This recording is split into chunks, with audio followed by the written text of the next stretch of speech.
photograph at the top of this story is famous.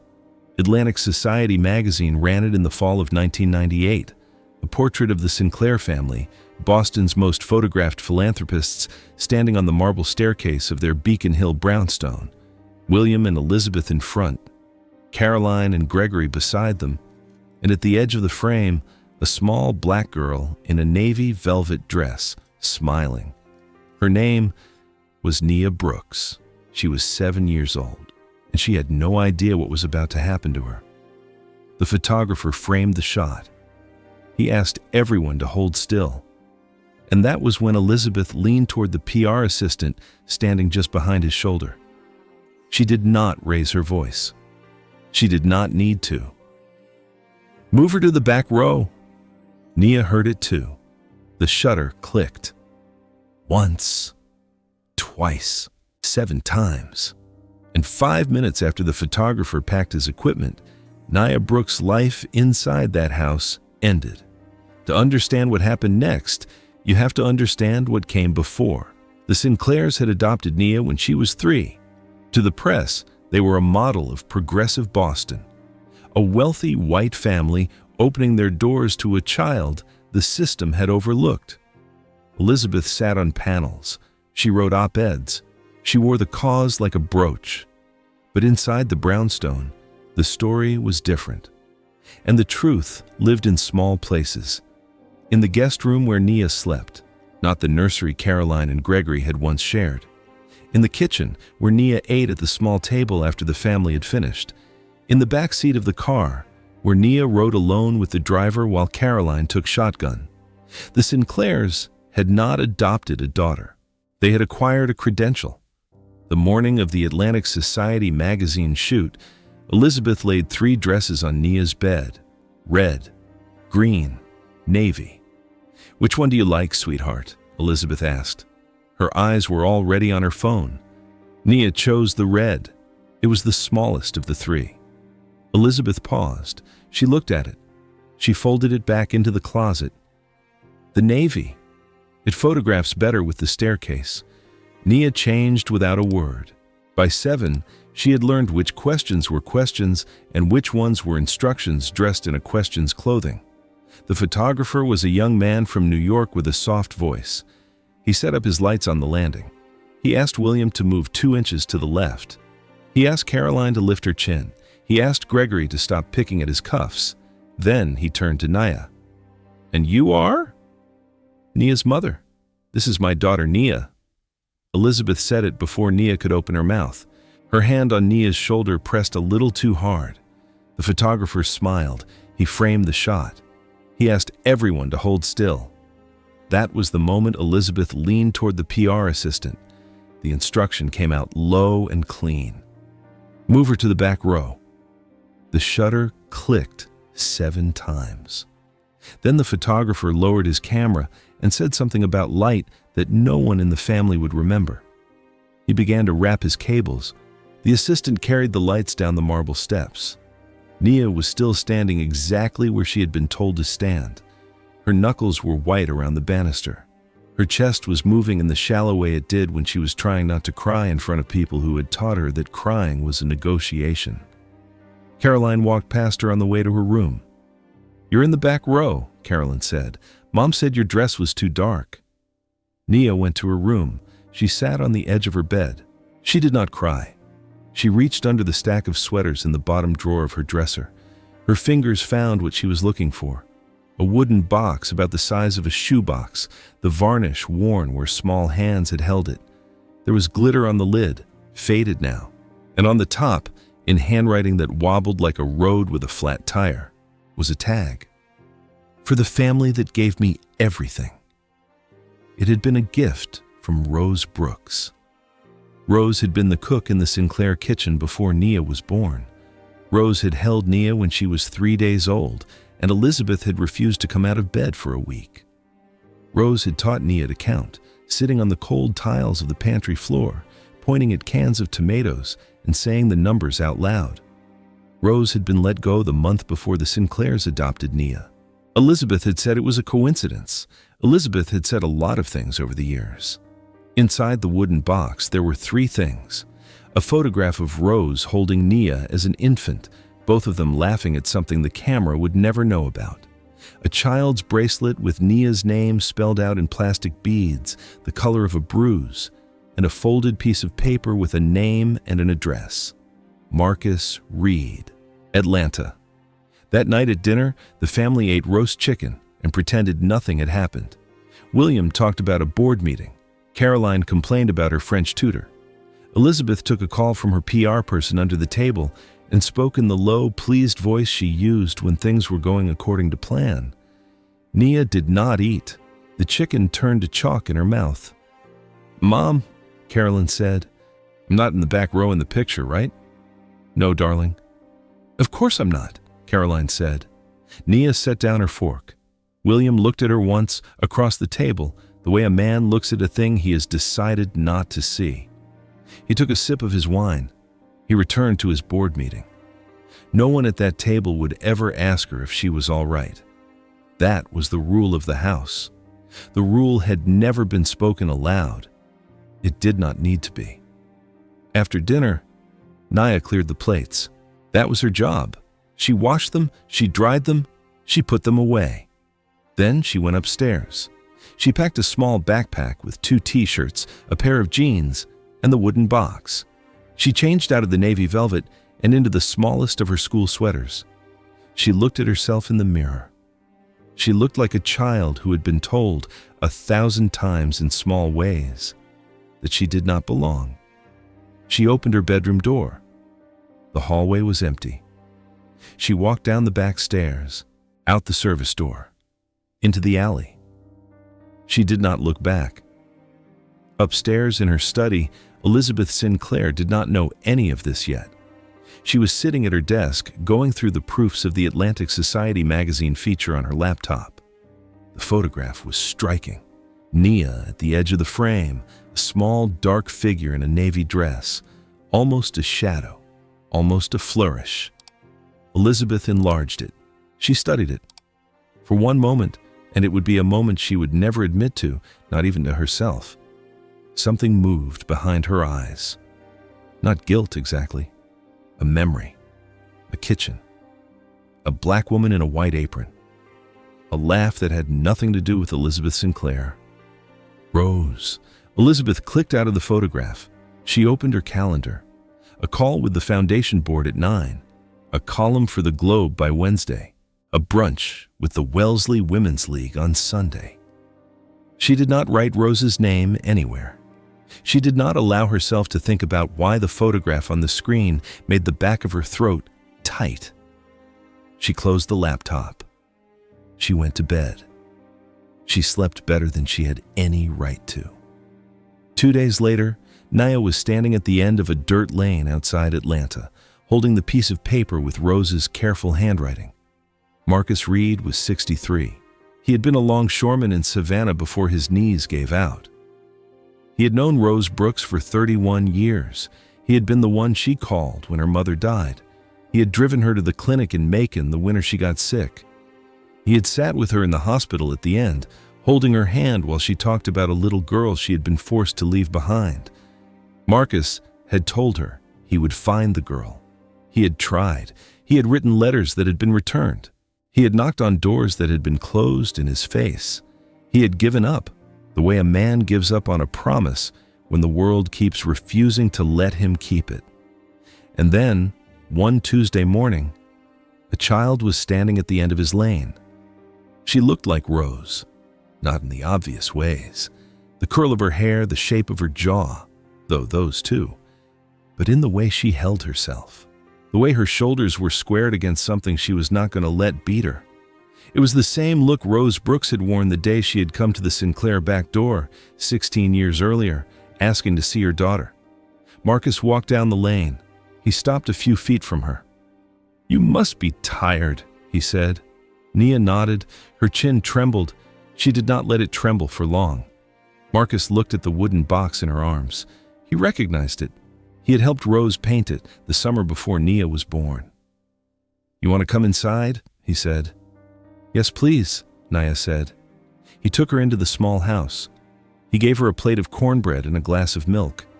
He did not ask her any questions. He did not tell her it would be all right, because he did not know that it would. Then he sat down across from her at the kitchen table. "Tell me what you remember," he said.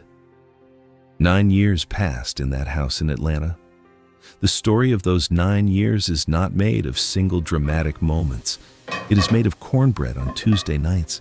It is made of Marcus walking her to school when the weather was bad, his hand on her shoulder, his knee bothering him in the cold. It is made of a small bedroom with a quilt Rose had stitched and a wooden box that lived on the dresser and was never spoken about unless Naya asked. And it is made of one Tuesday in March of 2007.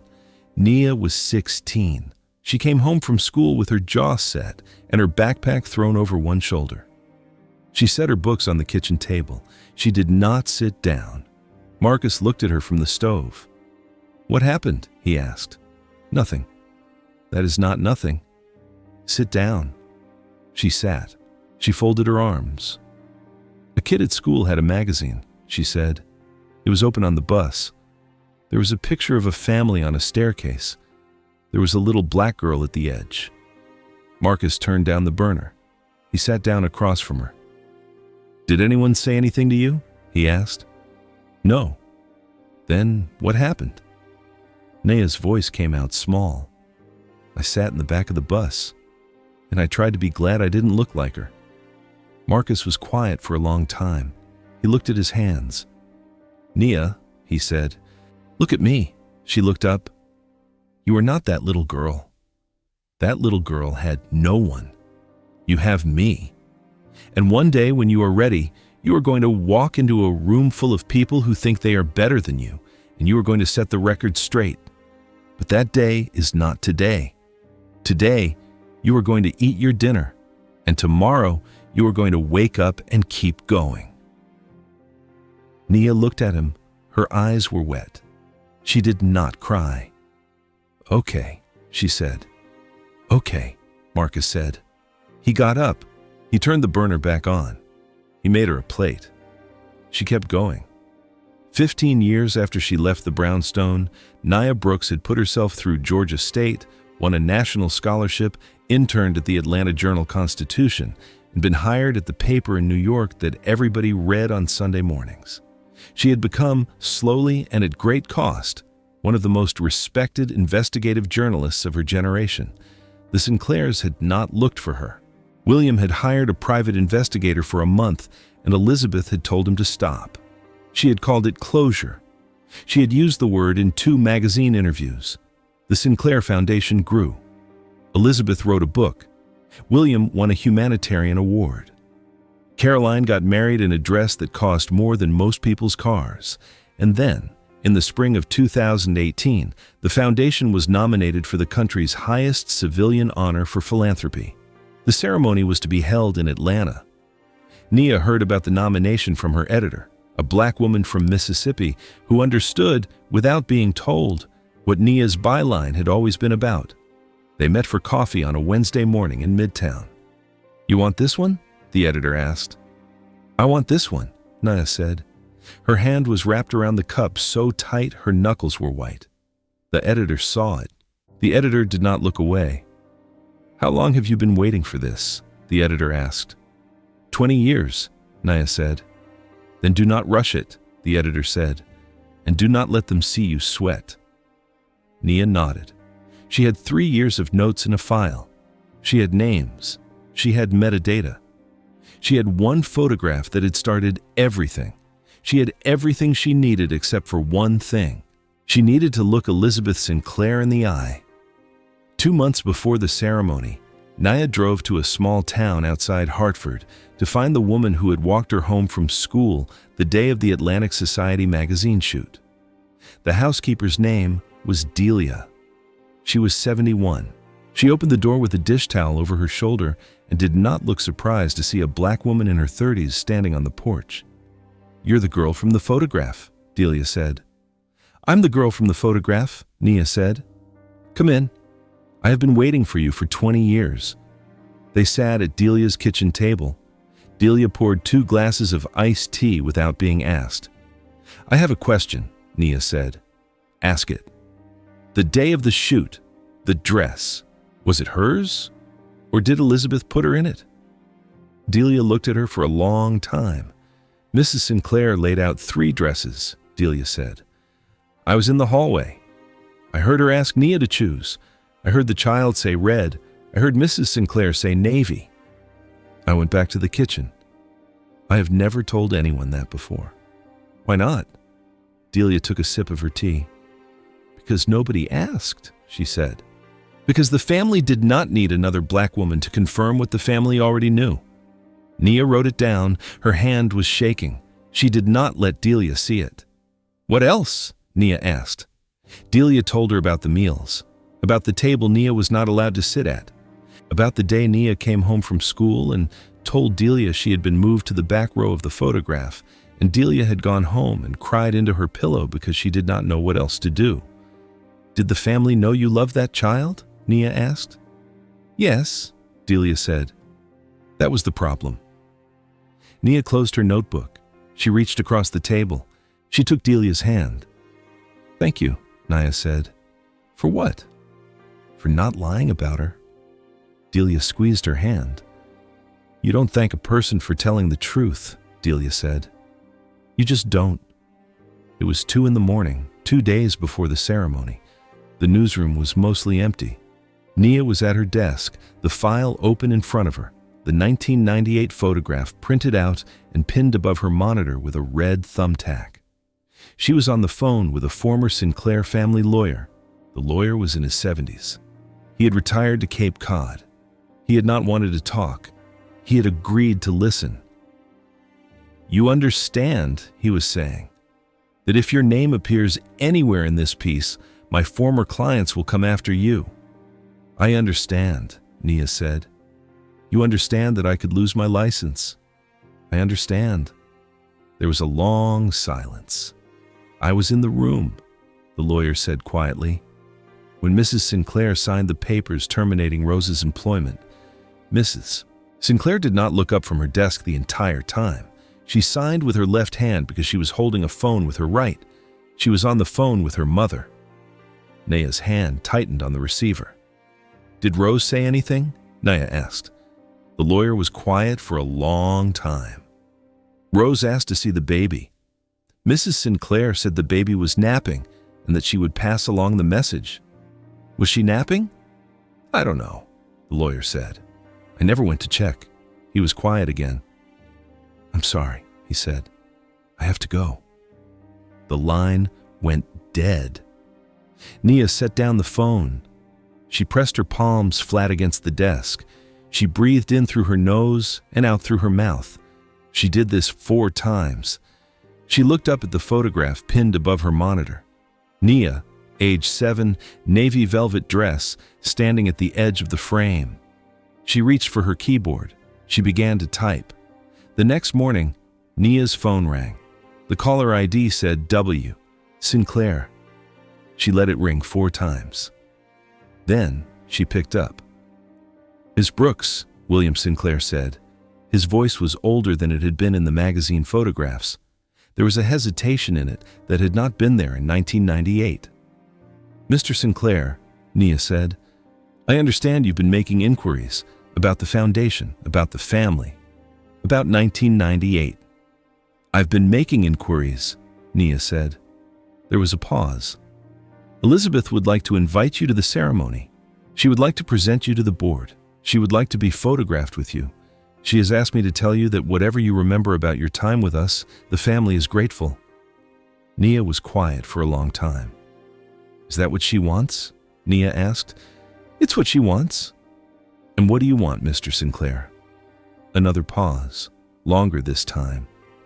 I want you to know, William said carefully, that I did not know what Elizabeth did, about Rose, about the photograph, about the back row. I did not know. I am not a brave man, Ms. Brooks. I have never been a brave man, but I am not a liar either. Nia closed her eyes. You were not a liar, she said.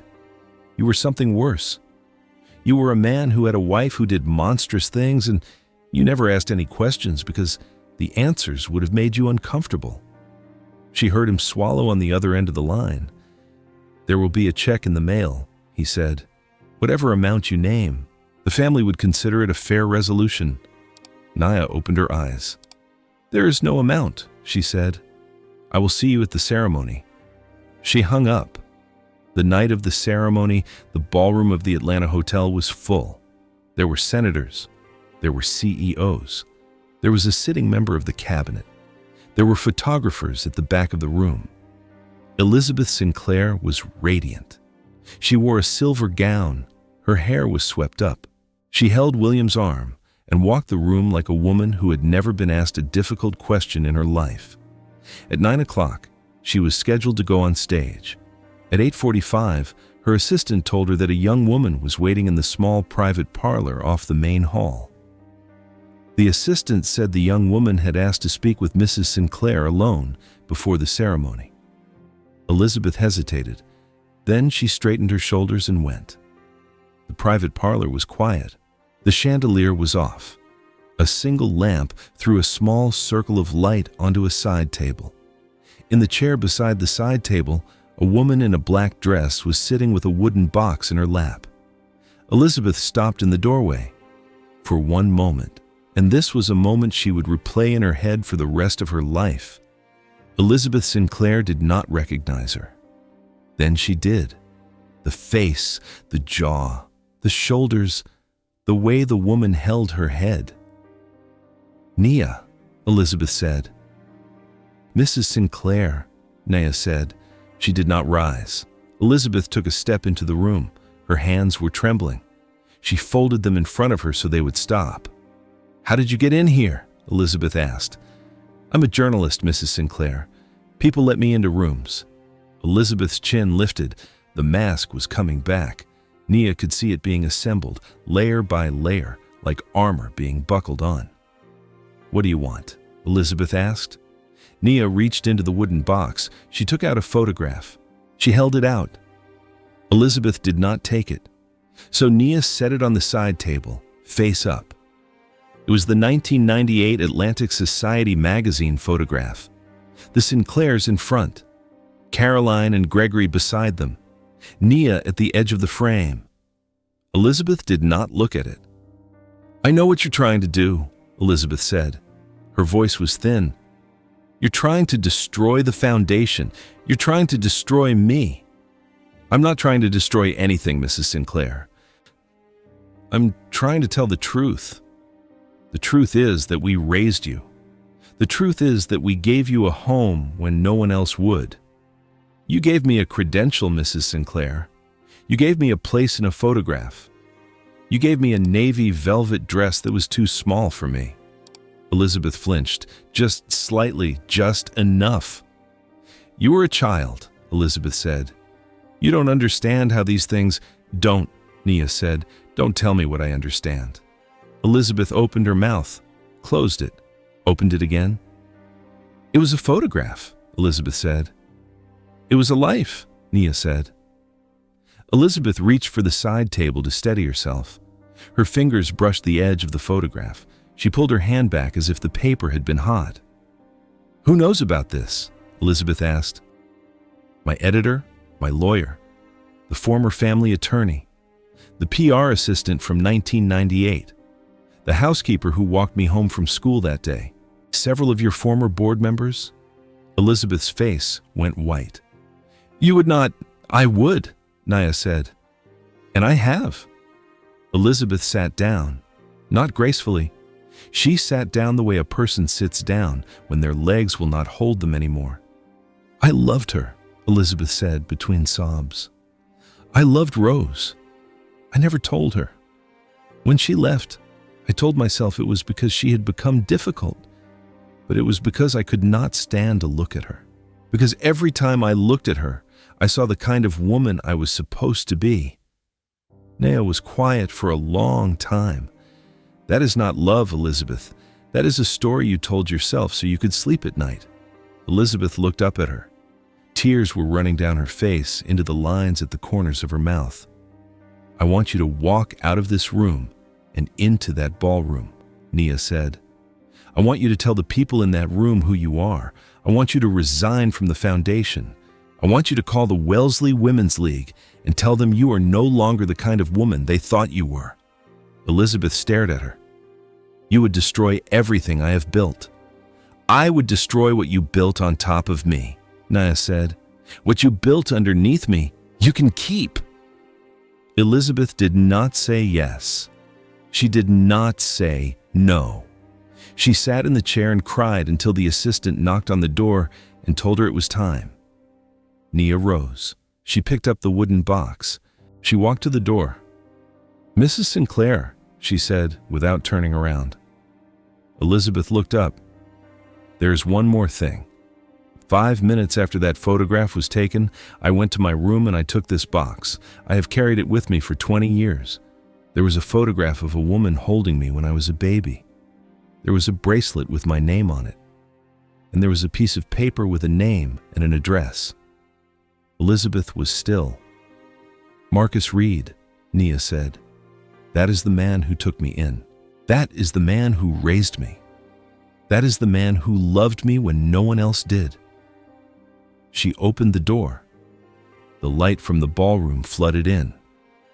"I am not asking for your forgiveness," Nia said. "I am offering you the chance to do one thing in this life that is not about you." She walked out. Behind her, in the private parlor, Elizabeth Sinclair sat alone. The photograph lay face up on the side table. The chandelier was off. The single lamp threw a small circle of light. She did not go to the ballroom that night.